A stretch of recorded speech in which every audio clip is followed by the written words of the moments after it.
Hey everyone, my name's HarryAtomic and today we're going to talk about using the Xbox 360 in 2019. Now, after having some conversations with people about the Xbox 360 and trying to get people into collecting it because now's a great time to start collecting for the 360, it seems like there's some confusion about fat models and slim models and E models and what you need to connect this to that, and will that hard drive be compatible here and what's that. So what we're going to do is we're going to go through a complete beginner's guide to the Xbox 360, every model, every accessory, what games you can play, essentially everything you need to know about starting to use an Xbox 360 in 2019. Now bear in mind, this may be a beginner's guide to setting up your Xbox 360, so if you are an Xbox 360 player, then a lot of this information may be second nature to you. However, because we're comparing all the different models and accessories, you never know, there might be something in there that you didn't know before. So without further ado, let's get stuck in.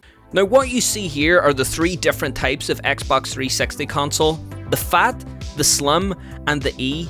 Now there are limited edition and different color variants of each of these consoles, however, these are the three designs that you're going to come across. The only thing to note is that the Fat Xbox 360 can have different outputs, so be careful if you're picking one up. As you can see here, this one has a HDMI output, but the one below it doesn't. So nowadays, I would pretty much just ignore these older models unless you really like the design or you want to put up with some subtle quirks. Now on to controllers. The Xbox 360 has two different designs of controller, however they're both subtly different and can pretty much be used interchangeably. Now as with the consoles, there's different colours and variations, however this design remained constant throughout the Xbox 360's lifespan. The only small change that was made was the transforming D-pad. The old D-pad was known as the marshmallow because of how squishy it was, and so Xbox tried to tackle this by bringing out a new transforming design. It is better than the marshmallow D-pad, however it's still not as good as any of its competitors. I think that the first buy on anyone's list should be a rechargeable battery pack. Microsoft released official Xbox 360 battery packs, and they last about 80 hours as well on a full charge. So we've talked about controllers. The second important part of the Xbox 360 is hard drives. Now the Fat model had three different configurations of hard drives that you could come across: 20GB, 60GB, and 120GB. Now these hard drives are only compatible with the Fat model and clip into the top of the console. If your Fat console doesn't have a hard drive on top, then it may have a blanking plate. It just lifts off the same way that the hard drive does. Slim and E models also have three configurations of hard drives: 250GB, 320GB, and 500GB. Now, as well as hard drives, there are other ways of storing games and media for your Xbox 360. Flash drives can be used and they can be formatted directly on the console. One thing that I would steer clear of are memory cards. Only the Fat model of Xbox 360 uses memory cards, and they come in two configurations: 256MB and 512MB. These are definitely too small to be useful nowadays. Now, in order to play your Xbox 360 online or to buy digital games from the marketplace, which is still online as of 2019, you're gonna need to get connected to the internet. Luckily, Slim and E models have a wireless adapter built in, however the Fat model does not. You're gonna need to pick up a wireless adapter for any Fat model of console. Now there are two versions of wireless adapters: the G or the N model. The N model has two antennas while the G model only has one. Personally, I would pick up the N model if you have a Fat console, as your wireless connectivity will benefit from having the extra antenna.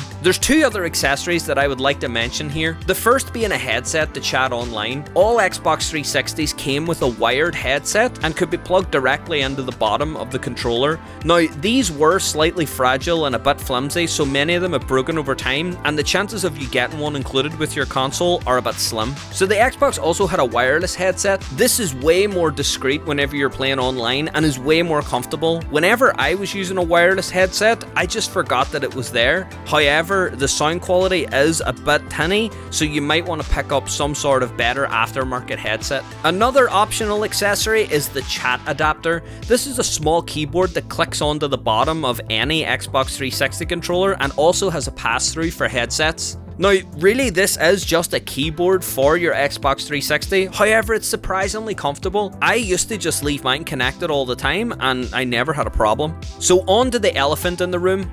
the Kinect. So the Kinect was Microsoft's attempt at a motion input system for the Xbox 360. So hooking up your Kinect to your Slim or E model Xbox 360 is just as simple as popping the cable into the back of the console. If you have a fat Xbox 360, you're gonna need a separate power supply. So this power supply just connects to the wall, and there's a through adapter for the Xbox 360. So really you just connect all the cables and you're good to go. So now that your Xbox is set up the way you like it, it's time to talk about games. Now, all games are compatible with all models of Xbox 360, so don't worry if you're playing on an older console and playing newer games, everything's compatible. Now, another interesting point to note about games for the Xbox 360 is that you can play original Xbox games on your 360 console. In the description, I'll include a link to the official Microsoft page telling you exactly which games are compatible. However, the list does seem to be pretty extensive. One thing to note though is that you will need a hard drive connected to your console in order to play these older games. And you can't talk about Xbox 360 games without mentioning achievements. Now, if you don't know what achievements are, it's essentially a scoring system that rewards you for performing actions in-game, and you can compare your score with friends or look at each other's achievements. So now that you're ready to play some games on your Xbox 360, you're gonna have to set up an account. If you're an Xbox One user, you can just sign in using your Microsoft account. However, if you need to make a new one, it'll prompt you to do it when you first turn on your console, or you can just hit the create new account button. And it's just as simple as entering emails and passwords and just following the instructions on screen. Now, one of the major points of the Xbox 360 is Xbox Live. Xbox Live was Microsoft's premium online service that allowed you to connect and play with other players. Xbox Live is broken down into two tiers, free and gold. The free version, as it implies, is free, and you can still access the marketplace and all other online features. However, you won't have access to some apps or the ability to play online with other players. Now, Xbox Live Gold also comes with a feature called Games for Gold, where you're provided a few free games for Xbox One and Xbox 360 to download each month. Now, speaking of the marketplace, as of 2019, the Xbox Marketplace for Xbox 360 is still online. Adding credit to your marketplace account is just as simple as selecting a game to buy and adding the desired amount using the instructions on screen. Xbox 360 was the birth of the digital marketplace on consoles, and so has a wide variety of arcade titles that you can download and play. Now, one recommendation I have for the marketplace is to download what's called the optional media update. Download this for free from the marketplace, and your Xbox 360 will have the ability to play music from an Apple iPod or compatible Apple device. And there you have it, the full beginner's guide to using an Xbox 360 for the first time in 2019. Now, if you find any of this information useful, please let me know down in the comments below. I try to reply to as many comments as I can, and I love chatting to you guys about the Xbox 360. If there's anything I mentioned that you want to elaborate on, or if there's any other tips that you think might be useful to beginners, again, leave a comment down below. I'm sure some people will really find it useful. And as always, you know the drill. If you like this video, then make sure to hit the like button. Make sure as well to get subscribed to see more Xbox 360 videos. At the minute as well, we're streaming some Xbox 360 and Xbox One games, so if that's what you're into and you want to know whenever I go live, then maybe that wee notification bell might be handy for you. Anyways, thanks for watching this episode, guys, and I'll see you next time.